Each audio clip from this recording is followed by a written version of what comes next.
Today on Locked On Red Wings, it was a weekend of firsts for a lot of the players on this team as they start 2-0 on the season. And we're going to break that down for you guys today. And that Redwood line is just so good, looking like they might just be the best on the team.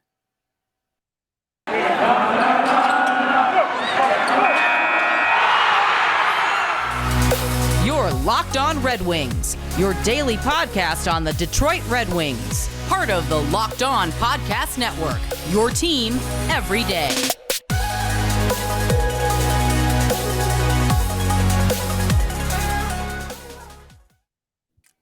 Oh, yeah.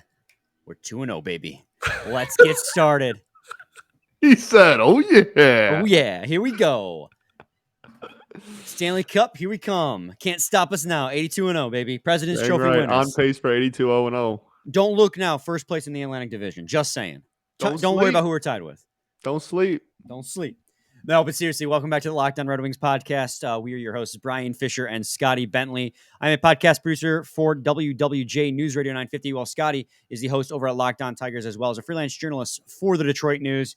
And guys, I mean, it's a damn shame, Scotty, that the season started on a Friday because of how our recording schedule with the network is. We record Sunday through Thursday for the next day. So the season started on Friday, and we had to wait until the start of the week to talk about that first game. And we'll talk about Saturday's win as well. But what an exciting way to start the season. And I said it in the cold open, man, it was a weekend of firsts. It feels like pretty much every new acquisition or new rookie had something to say this weekend.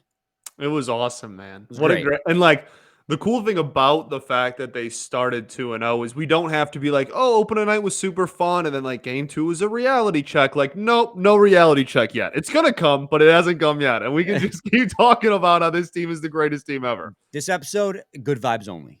Good vibes only, baby. Good vibes only, baby. Yeah, no, it's a lot of cool first. I mean, we'll get to Soderblom, but obviously him not only just scoring his first goal of his career, but just like the first goal of the season. I feel like that's such like a cool and the game winner. That like the first Red Wings goal of the season was Elmer Soderblom this year. Like that's just a cool it's just a cool thing. Now I don't want to brag, but the Red Wings tweet out like, who's gonna get the first goal today? I said, let's go big, Elmer Soderblom, and I was right. So you have me to thank. The prize? You have me to thank, Scotty. Did you win the prize? I got validation. But they didn't give you the prize, though, is what I'm hearing. What's a prize? There is no prize. It's just take a guess. I get to say, hey, I guessed it right. No, but seriously, that first game against the Montreal Canadiens, I mean, it was, first of all, the pregame ceremony was hype. It always is hype. Sellout crowd. The LCA was rocking. It was fantastic. Yeah, it was. But that game was just a complete game from start to finish. I don't know if we'll see a better game. I'm not trying to say it's going to go downhill from here, but that was a very complete game. All the special teams looked good. They had 25 shots at the end of the first period. That's not only is that, I think Boltman tweeted all the info about this out. That is not only more shots in a period than any period last season. That's the most shots they've had in a period in like a decade. Yeah. They looked absolutely great in that very first game. Like you said, they just absolutely dominated. If you look at the expected goals for percentage at the end of the first period, I believe it was, let me get to the right tab here. At the end of the first period, they had a expected goals for percentage of 88.9%. Yeah, not bad. They had 89% of the quality shot attempts in the first period. I mean, obviously it showed, again, 25 shots first period, but at even strength, they just controlled the puck. They would go on a power play. They didn't score a power play goal, but the power play was established in the offensive zone, had a lot of good opportunities. And their goals again, or their penalty kill, they looked solid as well. They cleared dangerous attempts away. They looked good. And the only reason why this wasn't a blowout, and you got to give credit where credit was due, he was given the third star in this game. Jake Allen looked phenomenal. Unreal. Yeah, unreal. It was... was it 0-0 after 2 or was it 0-0 after 1? 0-0 after 2. It was a while, and he made a couple of just crazy, like the one paddle, the high paddle save in the upper right corner was absolutely nuts. I mean that's if that's an indication of things to come. Look, like we dog on Montreal, and talk about how they're probably pretty clearly going to finish last in this division. I still believe that. It's very important to note that like last place in this division does not mean that you're like the Coyotes or like the Sharks or like the Blackhawks, or you know what I mean? Like Yeah. you can be last place in this division and still not be, like the worst team on the planet. So no, like worst team in the division or not, great win, and you put up 25 shots against an NHL team. I don't really care who the opponent is. Well, yeah. I mean, the Red Wings expected goals for after the first two periods was 2.3. I mean, they were playing Yeah. phenomenal, and they had a lot of really good opportunities where, like, and sometimes it was luck too. You got to like that puck would squeak out of the slot or squeak out of the crease a few times, or just barely miss the stick of a Red Wings player. They just got unlucky a few times. Jake Allen was phenomenal, but they just played a complete game, and then of course Elmer Soderblom getting the first goal of this season, the game-winning goal, his first as an NHL player. That line, the Redwood line, as it's becoming coined. I don't know if Ken Cow was the first to say it, but when he was on Friday's episode, it was the first I had heard of it. Now everyone's Me talking too. about it. That Redwood line, it was great in this game. If you look at the players on this team who performed the best at relative expected goals for percentage at 5-on-5, got to preface that. So the players that provided the most amount of possession and domination at attempted shots for versus attempted shots against, those three were the top three on the team. It was Sundqvist, followed by Rasmussen, followed by Soderblom. Rasmussen, by the way, had 3 points in this game, I believe. I think he had 3 assists. So that entire line played great. I mean, yeah. Rasmussen had 3 assists, Sundqvist had 2 assists, and Soderblom had a goal. I mean, that line, obviously, they're not as skilled as our top line of Dylan Larkin, Lucas Raymond, and Tyler Bertuzzi, and we'll Let talk the about big Bertuzzi boys eat. later. But those big boys, man, they're the biggest line to ever play in the NHL. If you average out Biggest their average height, size in NHL history for a line is crazy. if you Yeah. average out their height and weight, they're the biggest in NHL history. And that is insane. And they dominated. And plus, it's very vindicating for me to see Michael Rasmussen as a center go out there and be on a dominant line, because I was on the Michael Rasmussen for center train. Now, that was game 1. Game 2, they still look pretty good. A lot of season left, 80 games left. That could change. But the first 2 games fit my narrative. All right? That's all that matters, baby. All that matters. But that That's all that line matters. that line and the Dylan Larkin line, of course, they dominated most of that game. They looked great. I thought they were the 2 lines that were the most effective in that hockey game. Yeah, 100%. I mean, the Soderblom goal too, like using his size, like crashing, like getting in front of the net and everything, and watching the whole play develop. Like he did everything right, and really, created some space. It's fascinating watching him play the game of hockey. Like he's such an anomaly and such a unicorn. It's just like, I don't know, like watching him cut to the net and create space and be ready out front and want the puck, and like it was really beautiful to see. And yeah, starting off the season with a Soderblom goal was definitely something that I was pretty pumped about. And all they really, you just needed to break the seal. Like that was just a I also had phenomenal to break the goalie seal effort. that night. Yeah, a phenomenal goalie effort by them. But you're ridiculous. But just really, really, like you said, vindicating, but just great to see. And yeah, that third line, I think that's probably gonna be the third line going forward, and that's not something that a week ago we were talking about a possibility of happening, and yet here we are. And now they've played 2 games and they've looked phenomenal and have probably been the best line on the team so far, given the opportunities they've had and taking advantage of those that we've seen so far 2 games in. So like, yeah, keep running with it. Who knows what it means really for some of the other players, but I really like the Redwoods line. And yeah, I think a lot of people do. I think that's going to be a fan favorite pretty quickly. We'll keep talking about game 1 when we come back, because we also have to talk about Villie Husso. He was phenomenal. And another player got his first as a Red Wing as well. But we'll talk about that when we come back. First, I got to talk to you guys today about SimpliSafe. The numbers don't lie. In the last decade, over 4 million people have chosen SimpliSafe home security to protect their home. You don't earn the trust of that many people without doing something right. At SimpliSafe, your safety is the only thing that matters. They protect you with cutting-edge security technology powered by 24/7 professional monitoring agents who always have your back. Here's why you're going to love it. With 24/7 professional monitoring, SimpliSafe's agents call you the moment a threat is detected and dispatch police or first responders in an emergency. Even if you're not home or can't be reached, SimpliSafe blankets your home in protection with advanced sensors for every room, window, and door. HD security cameras for inside and outside your home. None of that, like, you know how every time you're like, be on the lookout for this person, they robbed a gas station, you get the camera feed and it's just like 3 pixels? You don't get that with SimpliSafe. You're going to get a clear HD image. So if something ever bad happens, you're going to know who did it. So that's why SimpliSafe is great. Smarter ways to detect motion that only alert you when there's a threat, when a threat is real, and even hazard sensors that instantly detect fires, floods, and other threats to your home. Our monitoring experts use proprietary advanced response technology to visually confirm when a break-in is real so you can get the highest priority police dispatch. Customize the perfect system for your home in just a few minutes at simplisafe.com/lockedonnhl. Save 20% on your SimpliSafe security system when you sign up for an interactive monitoring plan and get your first month free. Visit simplisafe.com. Visit lockedonnhl. Visit simplisafe.com/lockedonnhl to learn more. There's no safe like SimpliSafe. By the way, that's SimpliSafe with an I, not a Y at the end. Segment 2, Locked On Red Wings podcast. Let's talk about Villie Husso, Scotty, because Let's do it. he was great in this game. Like, he was obviously less challenged than Jake Allen, but he still finished the game with, 26, 27 saves in this one? I have to look at the exact number here. Yeah, he made 29 saves.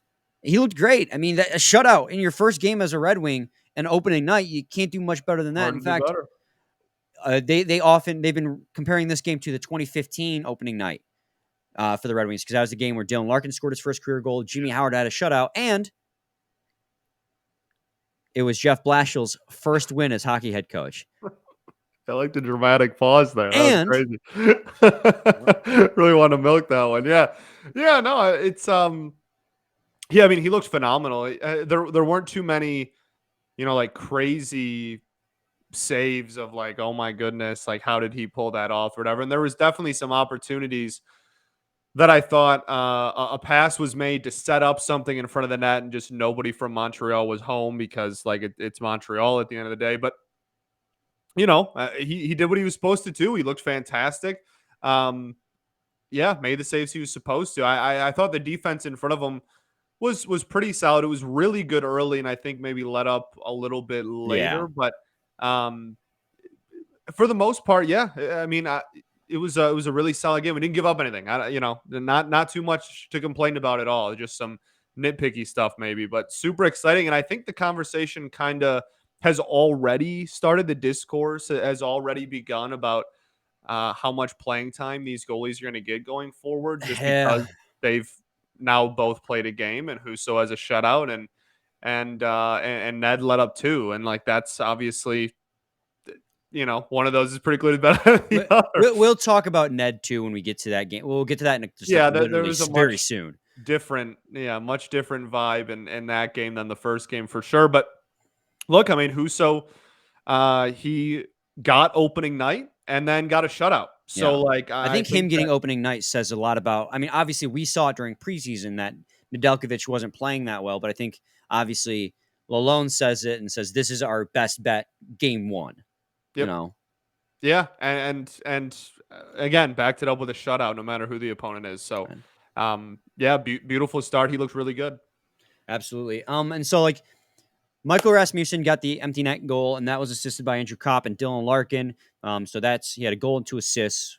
Again, Redwood's line played well. Olli Maatta got the other empty net goal, assisted by Rasmussen and Sundqvist. They're getting a lot of ice time. That or they're just maximizing on it. That was kind of a laser. That was kind of a shot. So you got a Soderblom first career goal, game winner, first of the season for the Red Wing. A lot of firsts right there.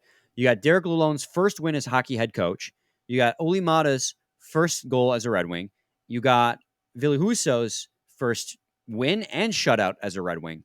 Now you want to transition into the second game of this season, which is the New Jersey Devils, unless you have anything else you want to mention from that first game. I guess we could talk about the A's. I think that's really the only other thing is just the A's, and that one was what, Chiarot and Perron? Chiarot and Perron, yeah. And which is, I think we did an episode a couple months back where we tried to predict who would wear the A. And those are the two leading candidates because they've worn A's with teams in the past. They've been in leadership roles and they're veterans. So it kind of made sense. So when I saw that game one, I was like, oh, yeah. I mean, Chiarot, Perron. Yeah.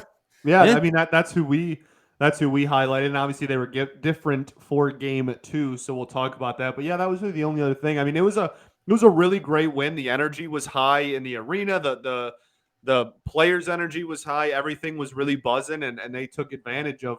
And, they didn't let the fact that they had a 25-shot, 0-goal first period. Like, they didn't let that frustration they knew it was coming over and get the best of them, and they really buckled down. And, yeah, it was a phenomenal win. I thought everybody looked great. Now you go 24 hours later, and they won 5-2. They put up 5 goals, which is great. I'm not going to complain about that. But the Devils dominated the Red Wings in this game. They did. Yeah. It was a complete opposite of the day before. New Jersey Devils are a better team than Montreal Canadiens on paper, but they're a very young team. And I said it. We said it during our standings predictions that I couldn't figure out where to place them because I could see them having a surprise year because they've got a lot of young talent.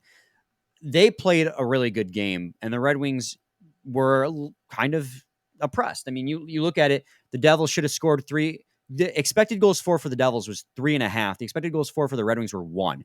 Really what this came down to is Red Wings having good opportunities and capitalizing on them, but also Vanacek for the New Jersey Devils was not very good in this game.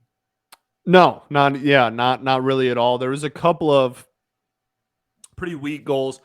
I thought that the Wings, even though they got outshot pretty handily, and then like those are always just weird games when you get outshot that significantly and yet still win by 2-3 goals like that. Those are always weird games to talk about. But I thought that yes, they I mean clearly right did not get as many shots off as they would have liked or as they did in game 1 of the season, but I thought that the opportunities they took advantage of they were all pretty goals. Yeah, they were except for Chiarot's. Well, yeah. They were really well executed. Even Chiarot's, like that, I don't think he was letting that rip going like this is going to find the back of the net. But at the same time, like that's getting pucks on the net in a game that when you look back on it, you go, wow, we probably should have had more shots is important. But I think that it's not this like complete, oh my goodness, an anomaly, like they shouldn't have won type of thing. Like they really executed super well the goals that they did score. So I don't think it was just like, like 5 gimme goals or like, oh, goaltending was so bad that. I mean, it was though. No, I'm not trying to defend it can be both. The Devils goaltending situation because it's brutal, but I think that they really executed really like the Kopp to Larkin goal was absolutely beautiful. Like, and that's why you get Andrew Kopp right there, who wore an A in this one, by the way. But that's why you get him. Like that's putting pressure on the puck defensively and having like an aggressive forecheck that then leads to Kopp getting the puck getting a bounce off the boards, turning around, putting it just in front of the net, general zone, hoping that somebody's there, and then your captain finishes it off. Like that is the exact role that Andrew Kopp was brought in to do. Be a good defender, be an aggressive defender, and hoping that defense then as a forward will open up opportunities offensively. That is textbook exactly why you brought in Andrew Kopp. And I think that that's more of a microcosm and kind of a thing. That is why you brought him in, and that's a sign of things to come. And I think we're going to see a lot of plays like that from him this year. So, like, that's all. I don't subscribe to the thought of like, oh, like it, they should have lost or like this was an anomaly or whatever. Like, yeah, they, the Devils got a lot more shots on you and they probably looked better in the neutral zone than you did. And we'll talk about the defense. Your defense didn't look very good, but the opportunities that you did have offensively, you really took advantage of. And I think they executed them pretty well. Yeah. I mean, outside of the Chiarot, which was just like turn and shoot, it was a laser. It was a laser. It was a laser. CNI puck. And the Perron goal, which was Vanacek just decided to redirect that puck right to Perron's stick as it came from the side of the net. The other 3 goals they scored were all really nice plays that had developed either because of a guy without the puck is drawing a guy away. like the Vrana goal. Like, let's just go, you know what? Let's just go down the goals list. I mean, we can talk about it. You talked already about the Dylan The Larkin Verona goal. goal was so pretty, man. The Vrana goal was sick because, I mean, one, he's just got a rocket, and we know that, but he's breaking down the wing on a 2-on-1. If it not for Lucas Raymond being as aggressive as he was trying to get to the net and drawing that defender away from Vrana on the 2-on-1, Vrana wouldn't have had the shooting lane to go top shelf.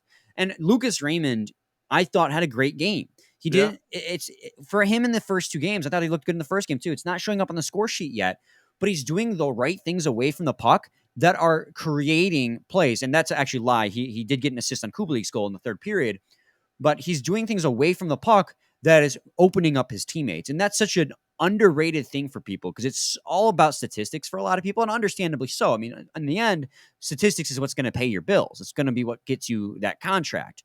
But Raymond's ability to be a threat, or at least look like a threat away from the puck, is freeing up opportunities for his teammates. And he did that all preseason, and he looks like he took another step forward here early in the season. He looked like he took a step forward all in the preseason. I was really impressed on that Vrana goal. And then if you look at the Kubalik goal, Kubalik had to come in and fill in on the top line, which I love that, by the way, that Kubalik went from line 4 to line 1 because Tyler Bertuzzi took a shot off the hand and did not return for the game. And we'll get an update on him on Monday.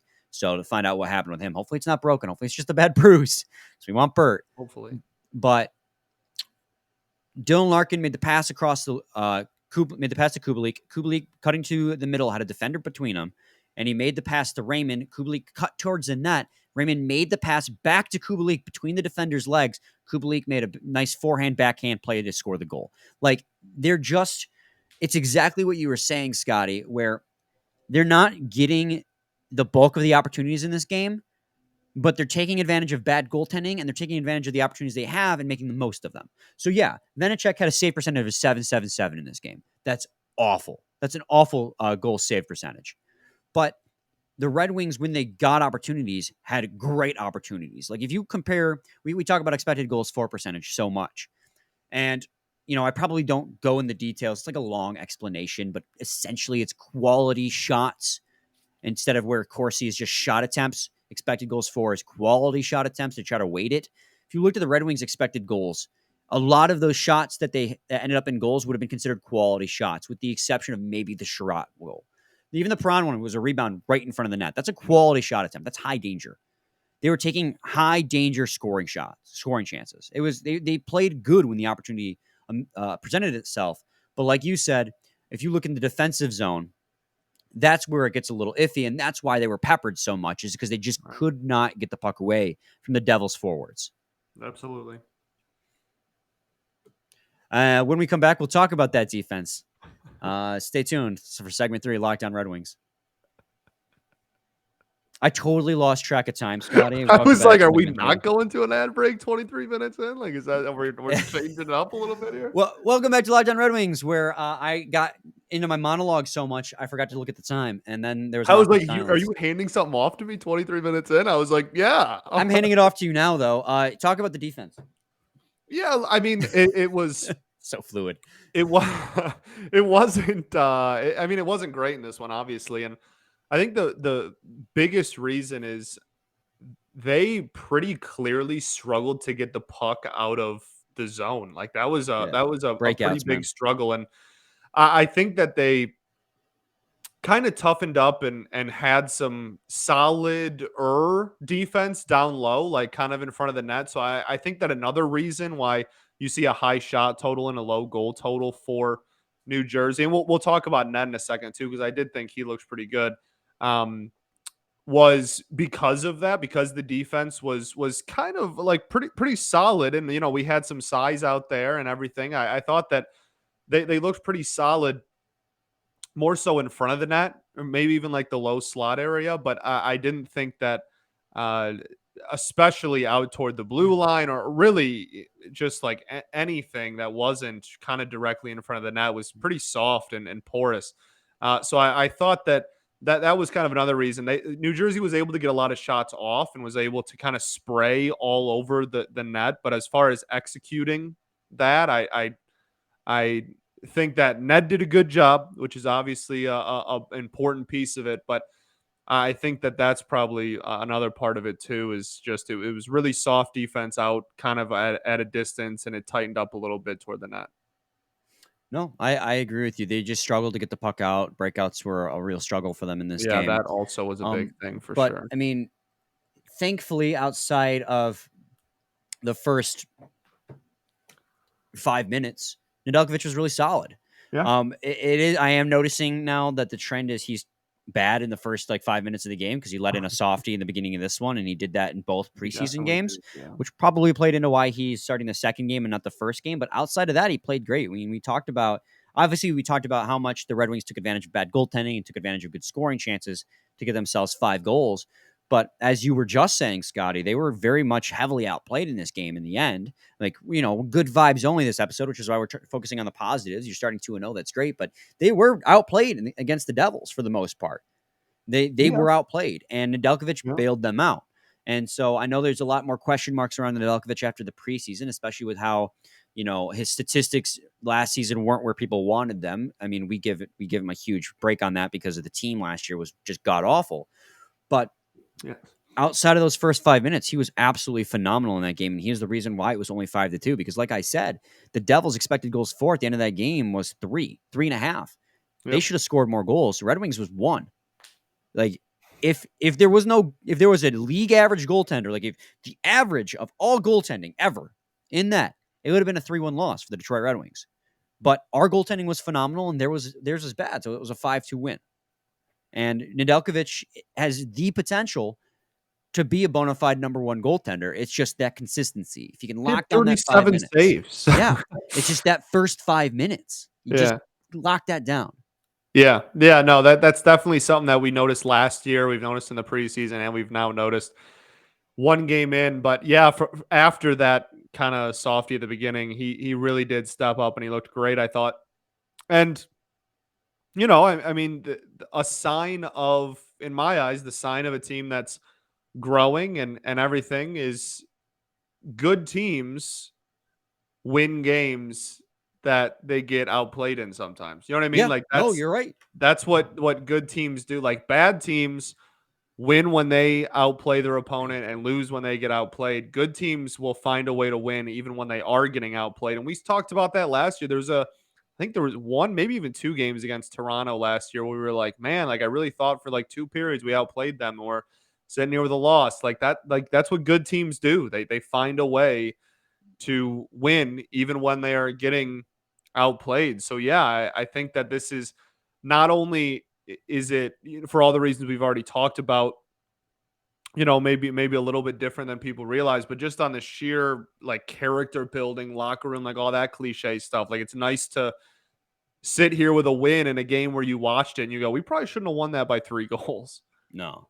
But you know what? Good goaltending wins you games sometimes. They steal you games. And outside the first 5 minutes, Nedeljkovic was lights out in this game. His goal saved above expected was 4. So I don't know how this works. I'm going to figure this out, how his expected goals against can be 4.3, but their expected goals for can only be 3.5. I don't know how that can be a difference. But either way, the Devils should have scored more goals than they did. Absolutely. Yeah. So the Red Wings, didn't come out with their best stuff. But you know what? You know what also needs to be mentioned, though, when talking about that we failed to mention, is this is a back-to-back. They started the season on a back-to-back, and it was a home and an away back-to-back. And Ken Kal talked to us a little bit before we recorded about how that's going to be tough. He said, you finish that game, and it's a long day in Detroit for the players because there's the huge red carpet signing and everything.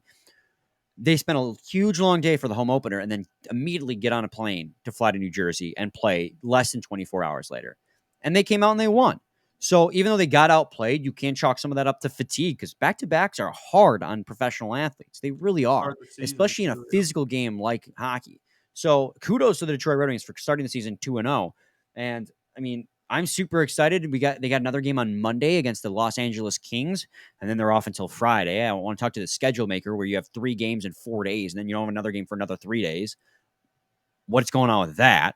But they got another game against the Los Angeles Kings in Detroit. That's a home game, and it should be an exciting one because the Kings are the best team that they're going to play so far in these first 3 games. Yeah, I mean, this is the first presumed playoff team, right? Yeah. If you're looking at this season, nobody nobody thinks Montreal or New Jersey are going to be even really close to playoff teams. This is the first like actual, this is a playoff caliber roster. I mean, we talked about it in the season preview thing. We were going through all of our teams. Like, I really like the Kings roster. I think that's a darn good squad they got over there. So that's definitely a big test. Also, just like really quickly, I mean, like Zadina hasn't played yet. Oh yeah, I we think haven't that's mentioned that. probably like important to bring up. I think that's when we talked about it, when they announced that he wasn't going to play game one, we talked about it with Ken Cal. Like we've kind of talked about that before, but even on the broadcast, like Ken and Mick were like, yeah, he'll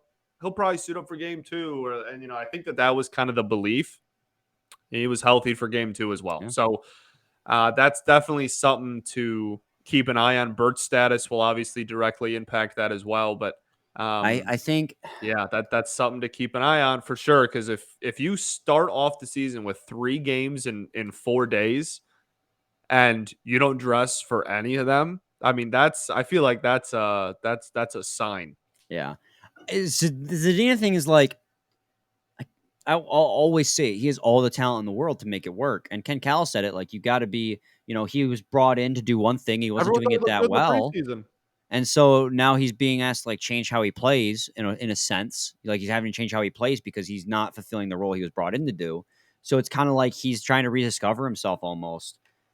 I don't know. He has all the tools in the world to be a great player, but right now it's as simple as he's getting outcompeted for a roster spot. And if that's the case, and he's like, you're not gonna put a guy just because he was a 6th overall pick. You're not gonna put him on line 3 or 4 just because of that. If he's getting outcompeted, he's getting outcompeted. 4 are playing pretty darn well, especially line 3. Yeah, I mean, absolutely. That's just as simple as it is. It sucks. I want to see Zadina succeed, but if Lalonde thinks he's getting outcompeted, he's getting outcompeted. We thought he looked great in the preseason. Yep.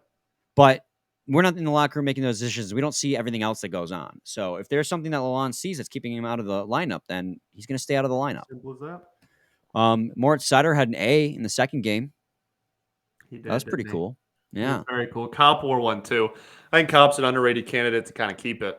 Yeah, I think so too. I'm not sure about Sider. It's really, really cool that he wore an A because that clearly means they're considering him.